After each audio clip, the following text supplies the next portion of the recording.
In this guide, we're going over how you can find sandbags here in Pokemon Pokopia.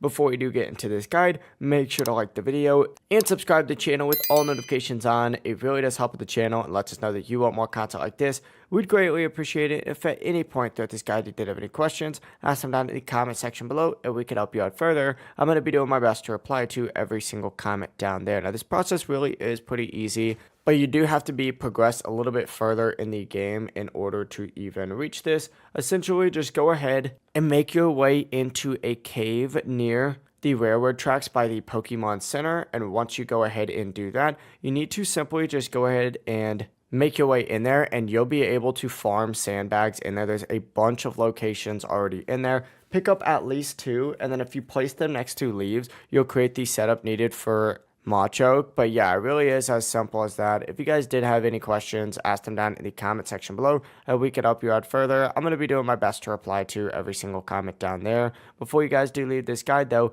make sure to like the video and subscribe to the channel with all notifications on. It really does help us out and lets us know that you want more content like this. We'd greatly appreciate it. Have a great rest of your day though. Peace.